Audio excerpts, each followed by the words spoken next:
Hello, my name is Dr. Bob Bowie. I'm Professor of Religion and Worldviews Education, and I'm introducing a video conversation, a chat between me and Dawn Cox. Dawn is an experienced subject leader of RE, head of RE in her school, a secondary school in the east of England.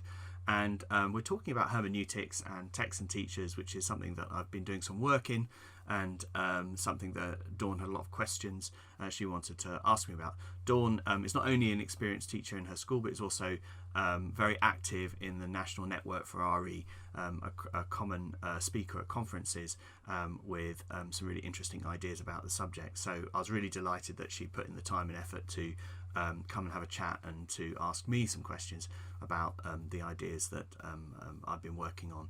And so I hope you enjoy and find the video useful, and here it comes. So you got a load of questions then? I've got loads of questions. So it's actually me You've got a question. interviewing you. Yeah. Is that okay? Yes, that's fine. And we should probably say that obviously what's happened is you asked me a question you messaged me a question, and that we thought, well, perhaps rather than trying to type the answers, we'd have a chat about it. And that's what we're doing now, and we'll record it and we'll see where we go with it. Absolutely. Yeah. So where do you want to start? Well, we could sort of start with how that kind of thinking came about. So I've been doing a lot of reading about the disciplines of RE and kind of the suggestions that people are making as to how we can approach RE from using disciplinary knowledge. And I just wondered about your thoughts about how hermeneutics kind of fitted in with that. So I think my original question was, do you think, and I think I've seen it suggested in some of my reading, that hermeneutics is a discipline within itself within RE, or a discipline within the main disciplines, for example, philosophy and theology, etc.? Yeah, and it's a really interesting question to me, and I think that how the word hermeneutics is often used is as if it is a discipline. So you can buy a book on hermeneutics, or an introduction to hermeneutics, for example. I think Thistleton's written an introduction to hermeneutics, and it introduces the what I would call the sacred text scholarship understanding of hermeneutics, which is pretty hermeneutical, right? So okay. if you do sacred text scholarship, it's really hermeneutical. There's a lot of hermeneutics in that.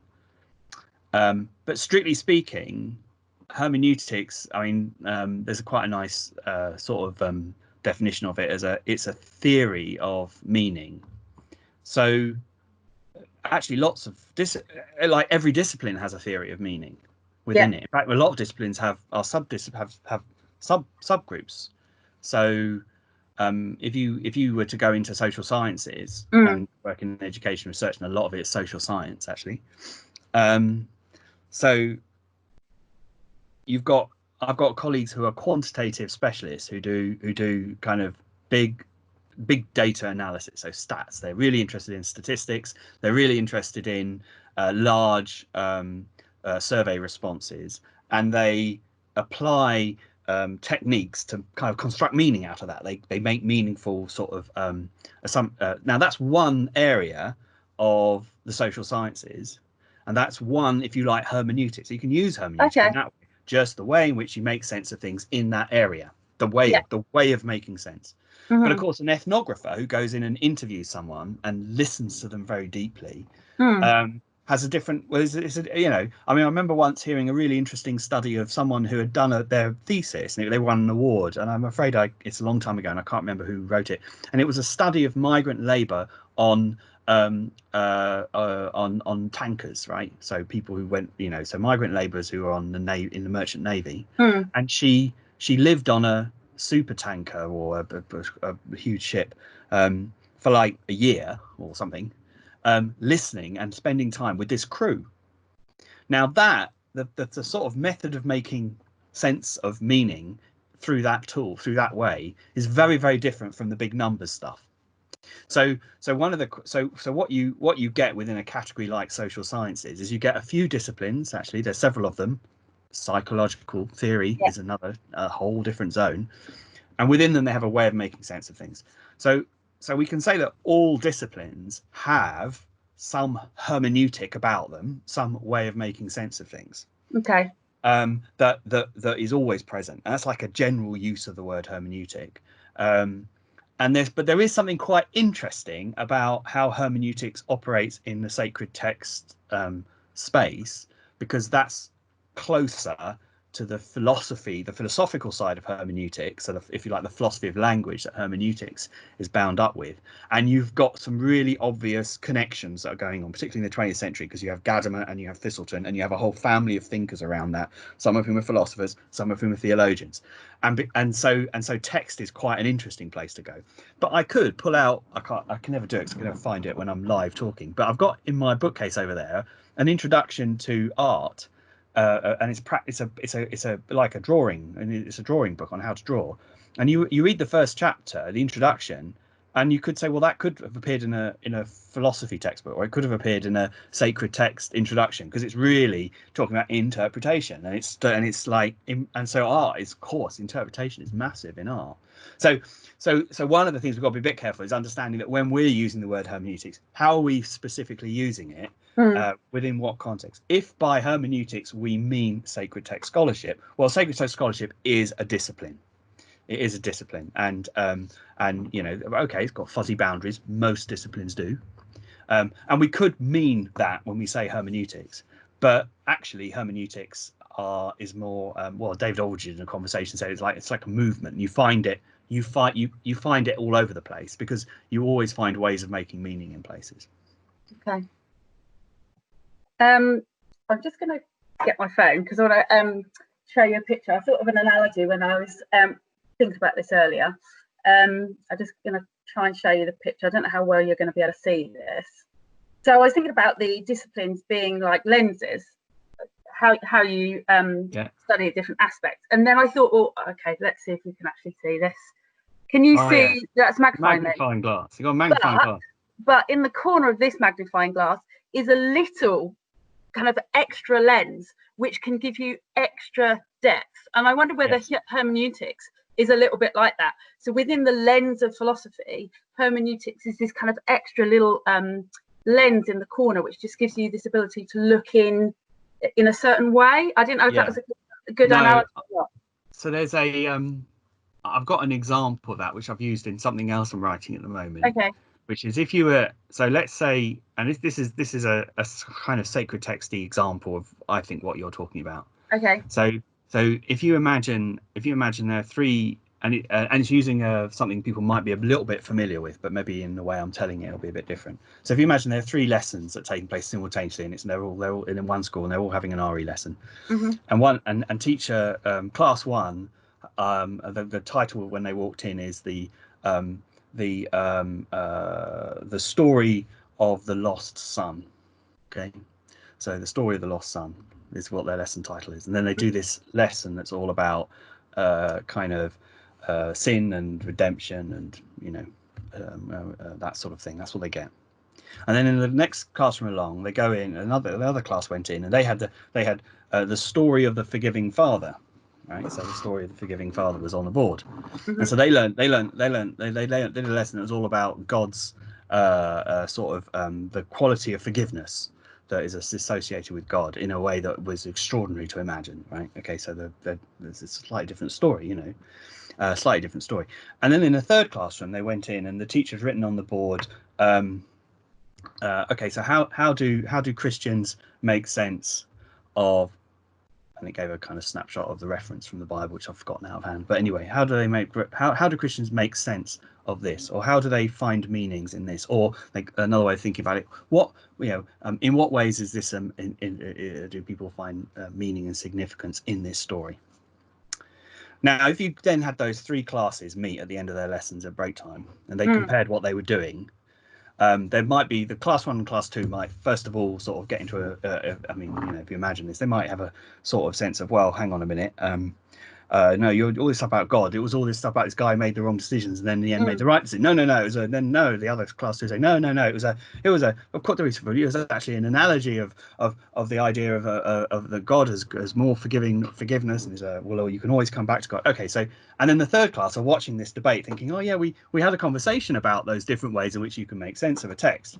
So that's the super magnifier, because the third class have got an additional kind of knowledge going on, because they were introduced front and center by their teacher to the fact that there are ways of making meaning. There are ways of reading a text. And it was like, but that's the super magnifier. Now, so that's not to say it's wrong to do an account of the story. It's not that, but it's just that they've got like a bigger vision. And I think that's what the super magnifier, the little super magnifying bit of the lens of it is. Okay. Because it sort of it confronts you. And there's lots of ways in which this can be quite sort of interrupting. So there's a guy called Austin who wrote a book all about words and how we use words. He was a philosopher in the sort of 20th century, and he kind of thought that sort of there was a bit of a trend in the philosophy to try and reduce everything to propositions and definitions.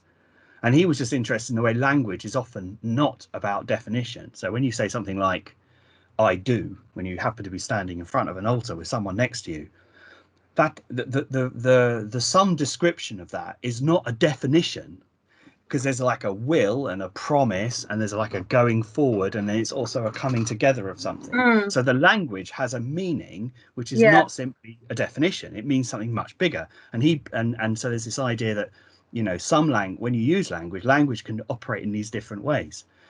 So again, it's that's an example of a super magnifier. When is the language just defining something, or when is the language bound up with intention and will, and it's like leaning forward, and it's like always jumping out at you? It's like it's trying to. It's a different sort of thing, and so I think hermeneutics adds a sort of another layer to what's going on. So kind of linked to that, then, I was thinking, so how would you say that hermeneutics in RE is different from what they do in English when they do textual analysis, say, you know, looking at a poem? Is it the same thing, similar, different to what you'd think that we should do in RE? There's a relationship. So some students, and I know this because one of my own kids one of my own children are doing this, are doing Coleridge and the symbolic imagination, sort of at A level. So if you do poetry, you know, and actually symbolic, it's really interesting. People who write about Coleridge and symbolic imagination are often either poets or they're theologians, or they're a bit of both. And and you know, you get theologians who write about it. So one of the areas of English which can be very close to the kinds of thing that sacred text scholarship involves is there. Now it's possible, although you know, there are kind of big debates within English about, for example, the extent to which the nature of the readerly hermeneut, the kind of interpreting student, has been reduced. You know, and there are I think Michael Rosen is often sort of there saying things like he's very worried that that there's a whole dimension of that which is kind of, he thinks is not present enough in the national curriculum for English, because of the idea of how children responds to text and takes text into, you know, is like a massive part of, he would say, a massive part of what the sort of subjects should be all about. So there are probably different degrees, and so probably it comes down to teachers and themselves about how they go about their subject and what they're trying to do. And I would have thought that, you know, many English teachers would want to. My own love of English was certainly rooted in kind of that sort of you know, a kind of richer way of getting involved in the text. But I think there's versions of, you know, hermeneutics is present in probably in many of the subjects. In my history, there was also the, you know, when you say the idea of what kind of historian you are.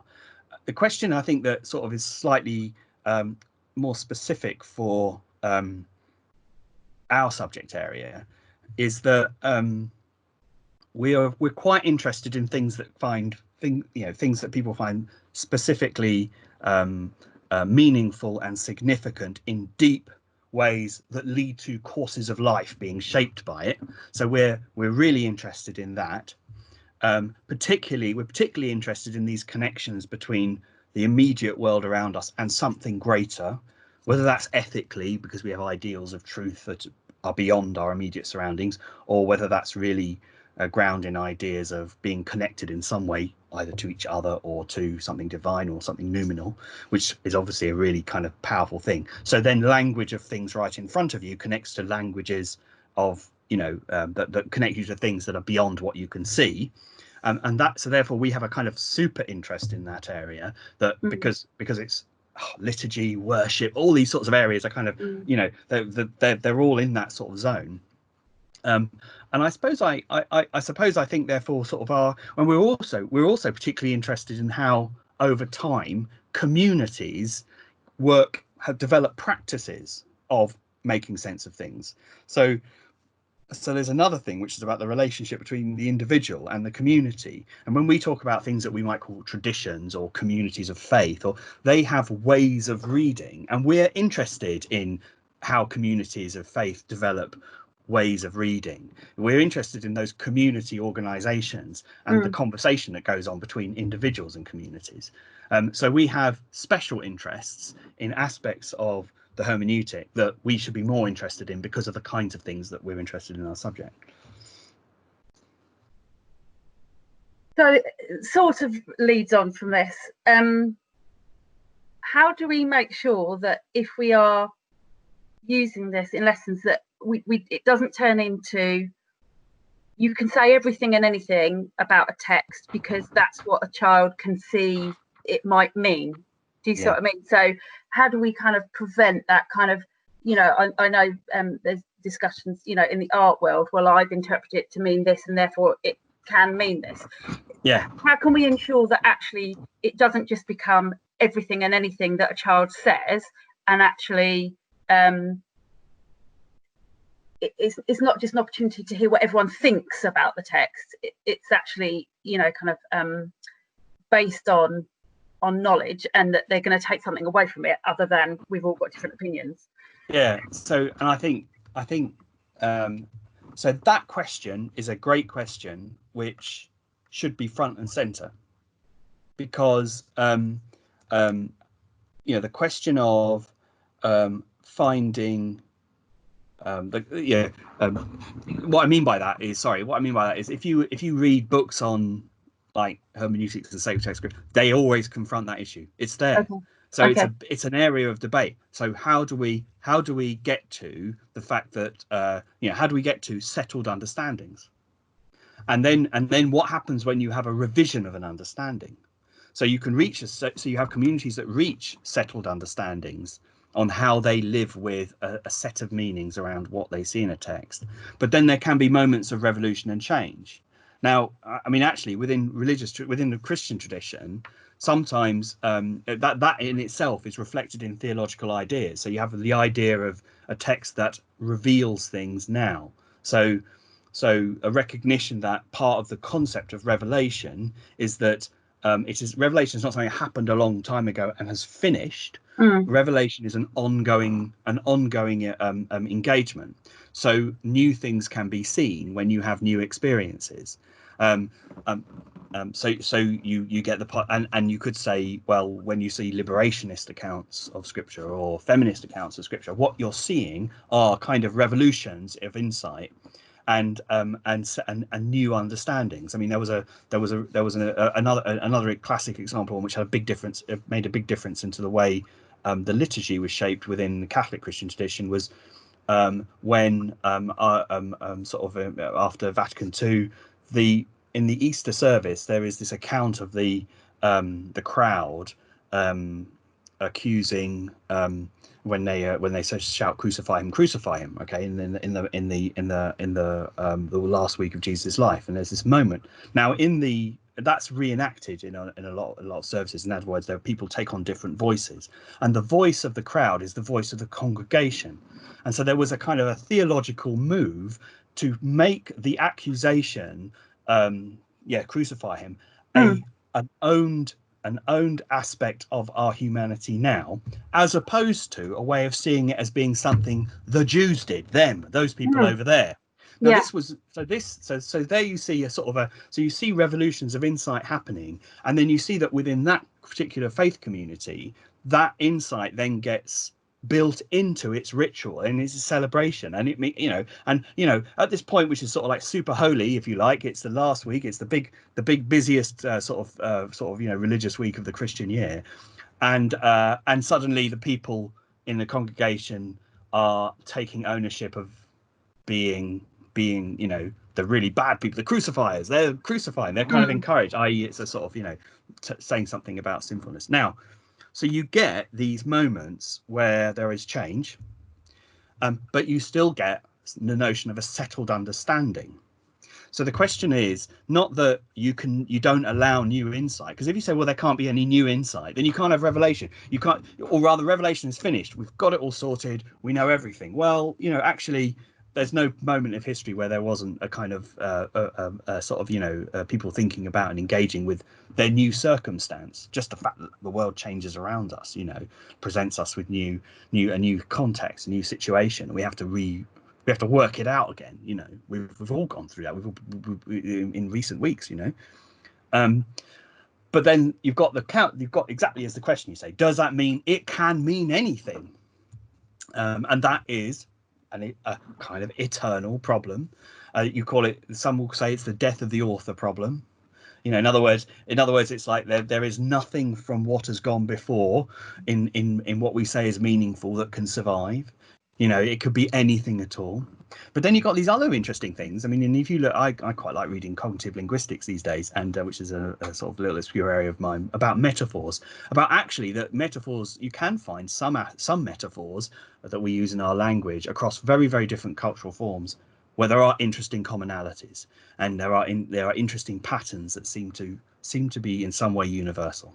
So I think that we can always have in the classroom, for the RE classroom, of course, you could have 30 people saying, well, I think this means, and actually what that might tell you is an awful lot about their worldview and where they're coming from and how they react to those words. But as an RE teacher, we've also got a duty to engage them with bigger conversations about settled understandings.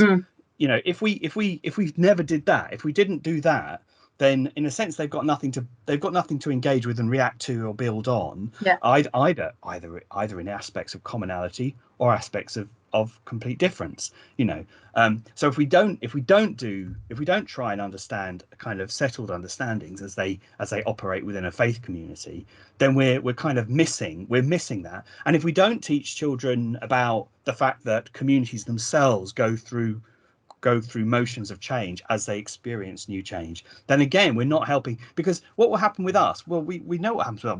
We experience change and we see things differently when we experience that, but then we have to kind of negotiate in ourselves with our past understanding. And this goes on literally all the time. The neuroscientists say this is exactly what's happening in our brains all the time as it's layering the new neural networks from every encounter that we have. So it's part of the human condition that we have to somehow reconcile the new present with the previous stuff that's gone.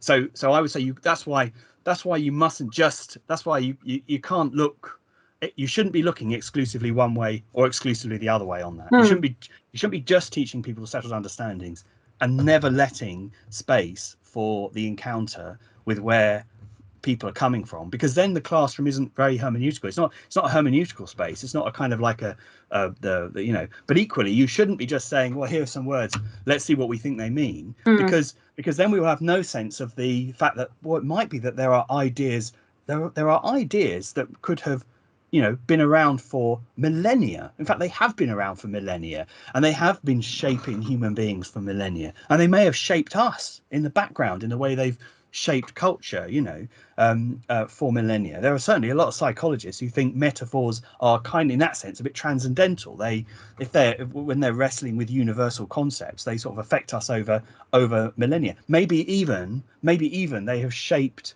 the way our minds develop as story creatures. There are some people who do think it's the 150,000 years that we've had language that has been a shaping period. So but then that's what I think.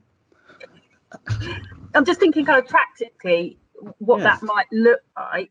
I think what you're saying is that we need to start with, well, there might be a process and kind of to flip between, but to have substantive knowledge that we teach the children about these, as you said, these settled understandings first, and then go on to look through what I might argue is their own lens from that understanding of looking at that text. So they've got the knowledge of what others say about that text before they can go on to form their own meaning and their own understanding of the text. And you might introduce more than one. I mean, there's a classic story of there's a classic story about the parable of the Good Samaritan, right? And it's a Latin American reading of the parable. This was debated in the 60s, and I think maybe earlier than that probably. And it was the fact that the guy who helped. It comes down to, who do you identify with, or what kind of identification is going on. And the fact that you tend to load all sorts of assumptions in. So if you know the parable of the Samaritan, you've been told it before. Maybe you come across it. Oh yeah, I know.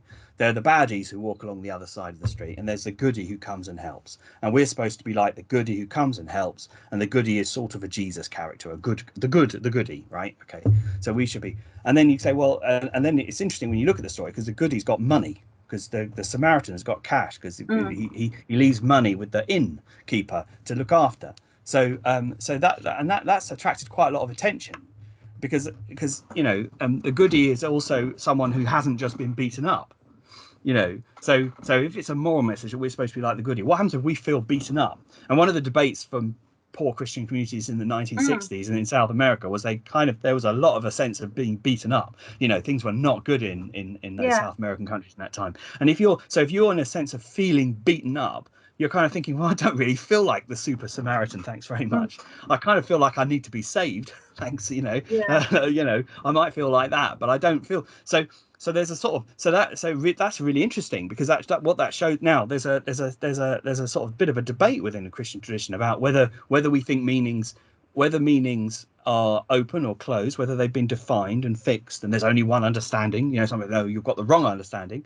But actually, there's also a tradition that says no, there are layers within this, and we see that actually what matters is the encounter between the text and the person in their world today. There's a kind of a spiritual encounter that goes on. So if we've got a theory of knowledge which says all of the texts have defined meanings around propositions that we must load into the children, then we've excluded one of the theological understandings, or that some Christian communities will think matters a lot, which is there is an encounter with the text. That's not to say that we don't want to teach kids about, okay, who were these gospel writers? What were they doing? What was the language scape? What was going on when someone said the word? It's like if you get a word or a phrase that in the time of writing was, there's more that you can glean. So in the parable of the Good Samaritan, the Pharisee who's asked a question of Jesus at the beginning, which is like, because it's actually the story is told as an answer to a question, which is a classic. If you talk, I was chatting to a friend of mine whose dad was Iranian, and she said, yeah, you ask him a question and he tells you a story, because that's what people that's a sort of way of, they never give you a straight answer, you give you a story instead. I like that idea. But the Pharisee, when Jesus says who was a good neighbor, who was a person who was a good neighbor, he doesn't say the word Samaritan. He can't even bring himself to say the word Samaritan, because the word Samaritan is like, it's so hated as a figure. You can't even say it. Now it's worth the kids knowing that. It's worth the kids knowing that the first hearers of that story, they will have noticed that the Pharisee refuses to even utter the word Samaritan. The first hearers will kind of know that the enmity between Pharisees and Samaritans was strong. So that is a really valuable part of the knowledge.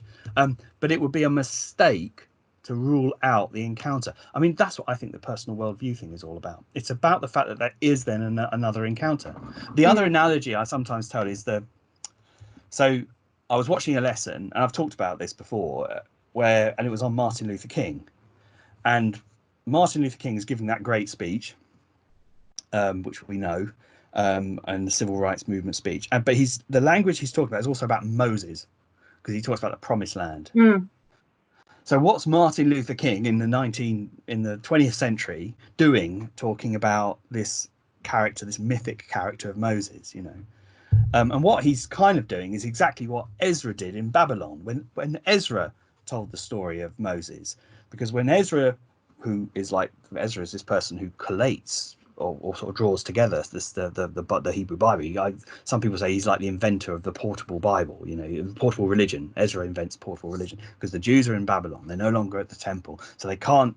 So they've got this story that they're told of Moses, who was exiled to Egypt. But the people hearing that story are the Israelites in Babylon, who've been exiled to Babylon, and they hear a story about being exiled to Egypt. That's interesting. And the people are freed from Egypt and they return to the temple. And guess what happens? Ezra gets permission to lead a bunch of Israelites back to Jerusalem from Babylon. So there's two things going on in that story. There's the story of Moses, and then there is the experience of the people of God in Babylon, the Israelites in Babylon. And Martin Luther King's doing the same thing, right? So he's using this language, but he's kind of somehow mixing these worlds together from these two pasts to this present, which is a completely different continent, but actually is about liberation, and it's about freedom, and it's about a sense of being in exile, and it's about trying to find a home in in America. And then what happens in the lesson? Some of the kids start. This was in London. I was watching this lesson, and it was in a fairly very diverse corner of London. So majority of the classroom were BAME students and black minority ethnic students. And in the final moments of the lesson, one of the kids starts to reflect on her own experience, and she starts to do what Martin Luther King was doing and what Ezra was doing with the story of Moses, but in her context. And so you've got this kind of coil. Oops, that's my Apple Watch speaking there. You have a coil of process. Now I think that little bit that happens at the end is really important. And it maybe shouldn't just be at the end, because if you think about it, when you read a novel, yes, you're reading a story about other people, but really good novels, you're in there. You're in there identifying with the experiences in lots of ways. There's an interaction that goes on with reading. This is the thing about reading. We're not removed from it. It's like we have to allow the words into our brains. And so we then dress them in our brains, because we've got all these symbols and ideas and experiences in history. So you read a story about a relationship that has gone wrong, and you've had a relationship in your life that's gone wrong, so you start to make associations. Or you read a story of heroism, and so you make those sorts of associations. That process is always going to be happening with kids in the classroom with any text we give them. There's always some kind of interaction taking place. The question is, do we want to recognize it? I'm not saying we give it 100% of the time, but do we recognize it? Do we build an architecture for making sense of that? And I suppose that's the thing I think that the hermeneutical stuff has got a chance of doing, and that it could help us. Well, what would we like? We'd like children to be confident in being able to articulate how they understand themselves and the world around them. That would be a great aim for education, and religious education, or worldviews education, whatever you call it. That kind of links. I've got 2 points from that, really. That I was going to ask you about what you thought the role of hermeneutics was in religious literacy, but I think you've just said it there. I know that in the balanced RE stuff, they defined religious literacy as being students being able to have this in-depth, well-informed conversation. And what I think you're saying is that hermeneutics can help them to engage in that conversation from their perspective, from what they've learned. I'm a little bit worried if we focus on kind of their interpretation, that an unskilled teacher, if they were told that that was part of what should happen, that that could go a little bit wrong, and that could almost sort of turn confessional. I don't know if you've got sort of thoughts about that, about how much we want to focus on what students think and what they've taken from it. There might be some students who just don't, and if we focus on that as part of what we're doing, could that be problematical?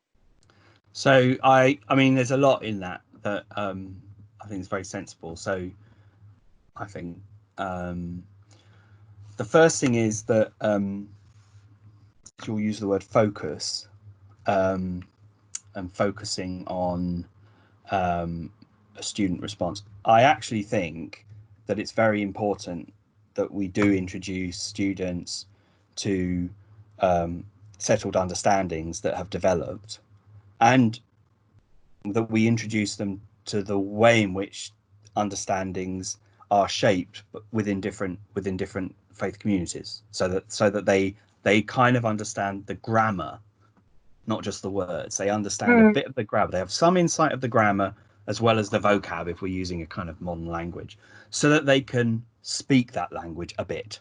You know, not say that they're not becoming French. You don't become French by learning a bit of French, but you can get a glimpse of an insight, so that you can set up a French sentence. You know, you understand a French way of making a sentence. You don't just learn the equivalents. So that means you have to that means a little bit of wrestling with something that's out there. And I do think RE needs to wrestle, you know, that should, you know, in other words, stuff that's out with the children is what they bring. It's not just about what they bring, you know, because education is you know, it's got an idea that they see a bigger picture, right? So we've got to add something in. And therefore, when you're doing this sort of stuff, the teachers got to be prepared for it. They've got to understand. They've got to know a little bit about, well, obviously in the terms of reference of how much time they've got and how much the curriculum that they're giving over to this kind of particular area. They need to prepare themselves, you know, and make sure they have an understanding of what, you know, we use the word substantive knowledge, what that kind of substantive knowledge base is, but also what that kind of grammar is that they're wanting the kids to be able to or the students to be able to become good handlers of. So I think that is really important, because that will change the nature of the engagement that then people have. It will have an impact on then the way in which a person brings their own experience to bear to it. If I can be introduced into something, it's like you're showing them a different perspective, a different sort of broader picture or deeper picture or more multi-layered picture, and then you get those moments of realization that teachers love when they have that experience of when they've got something they can react to, because they've got something they've, if you like, fully understood. They've fully understood it in a way that is not simply a first response. RE is not just first responses. It's not just like it's not Twitter, which is, I read that text of someone said out of context, and that 800,000 people have said, isn't it awful that person says it? I'm not going to say who it is. You know what I'm talking about from the last few days. If you were in on Twitter, anybody, you know, so suddenly it's ripped out, and 800,000, oh, a terrible thing, you know, first response. Yeah. Twitter is not education, right? That is something else. That is like a kind of a different sort of thing. And I don't think RE is just about first responses. And I think it's about reaching a deeper level of response. But the job we've got to do, and I'm not saying there hasn't been any work in our profession, there has been work. But what we've got to do is we've got to kind of get to some understanding of what a scaffolded set of development looks like in the articulation of personal worldview understanding. So what does that look like?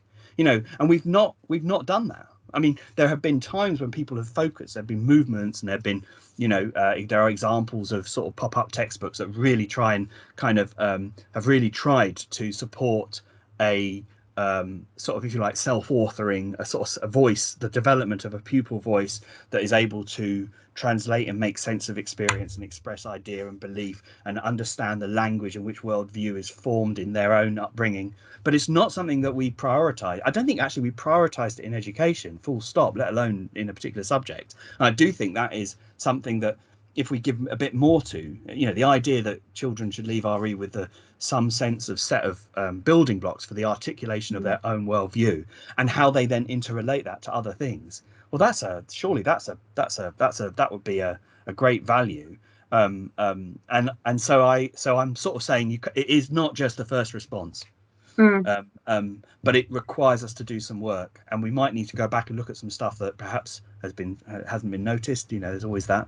You know, people have often had good ideas that don't get seen, but maybe we need to be thinking quite hard about how we build those blocks in, so that we get a sense that by the end of the program, yes, they've encountered some worldviews, and yes, they've understood the ways in which the grammars of meaning happen in those worldviews, but they've also learnt themselves how to articulate, how to express their own confidences, uncertainties, certainties, how they negotiate. I mean, we all come with multiple identities, don't we? We all come with all of the different way, and do we become fluent in that? You know, now RE is not the only subject that is involved in that. I'd say many of the arts and humanities are involved in it, you know, and the social sciences.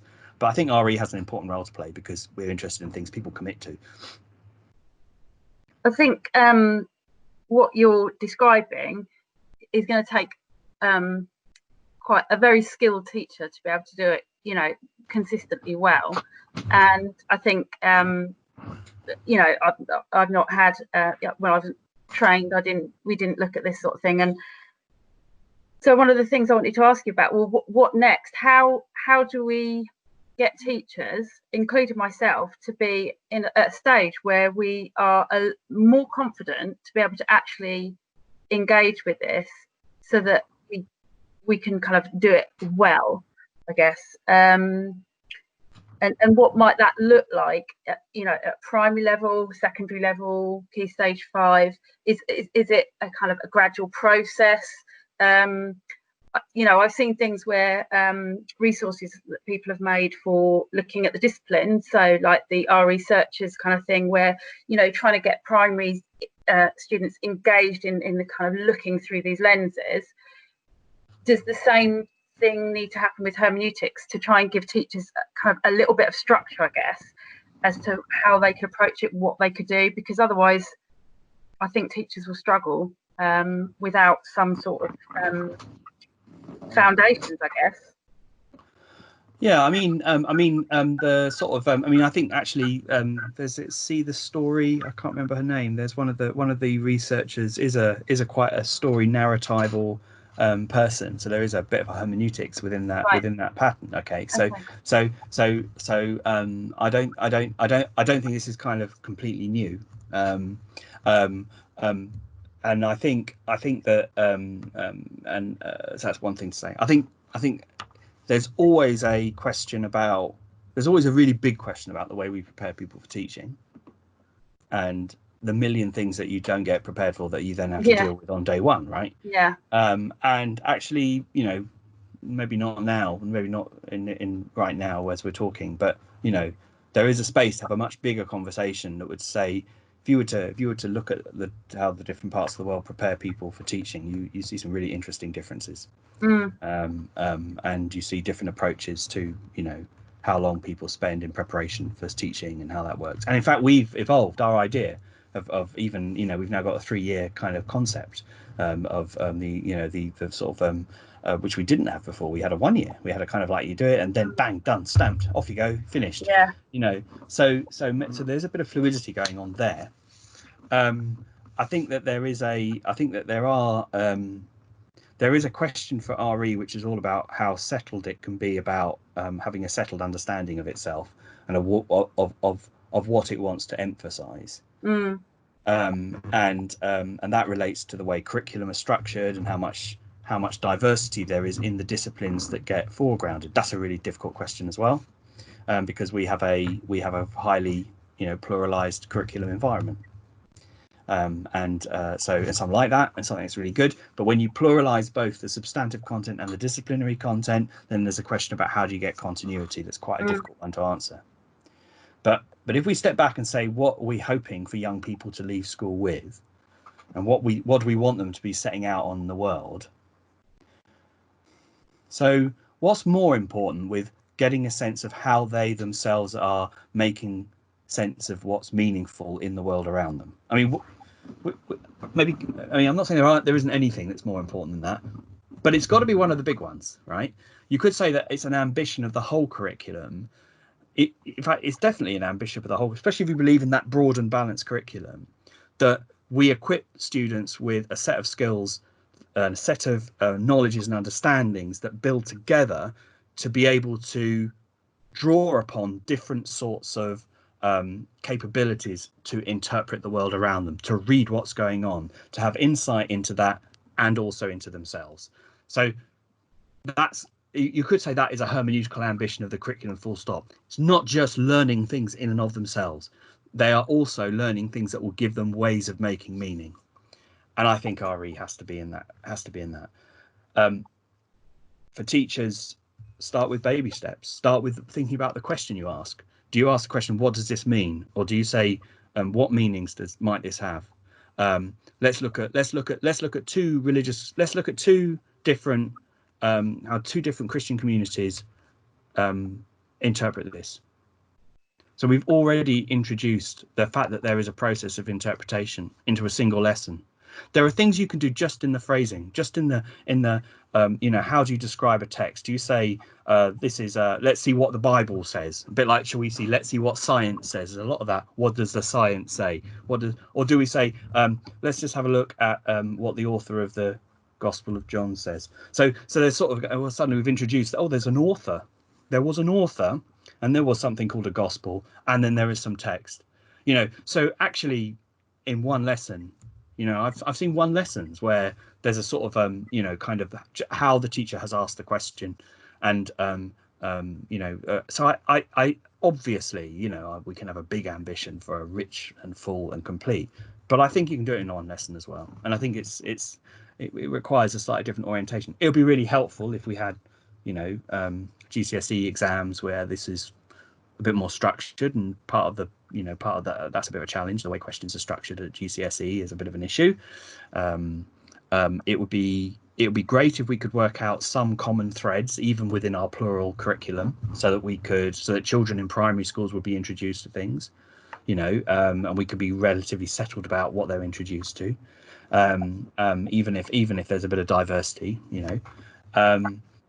but I don't know. What really struck me is that sort of when I find when you talk to teachers, you realise actually there's usually stuff that teachers are doing which is very hermeneutical, but they wouldn't necessarily have given it that language. They wouldn't have necessarily named it.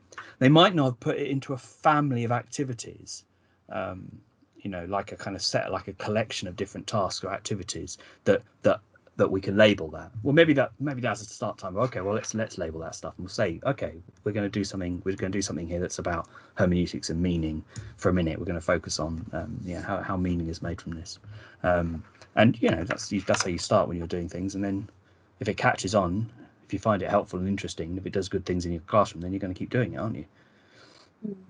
Have you written anything, or has anybody written anything about, so you're talking about this language, how you approach things, the questions that you ask rather than the questions that you shouldn't. Have you written anything on that teachers can read that might give them some pointers as to how they should frame it?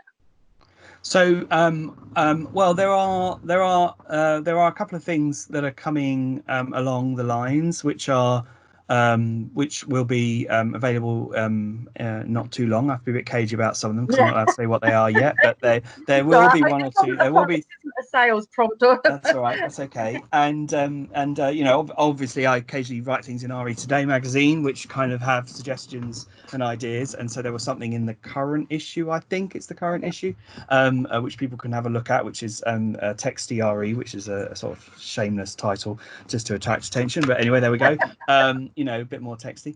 And I'm sort of hoping for there to be a lot more. There are lots and lots of good ideas and that people do use. So I know people, it was one of the things mentioned in the Margaret Carswell video is the newspaper, that we understand when we read a newspaper, we react differently to there's the agony aunt section, the agony with the columns, so people have written in, and then there's the editorial, and then there's the sports page, and then there's the front page, and we understand that there's different rules so an analogy like that works quite well with a text like the Bible, where you've got these very different kinds of categories.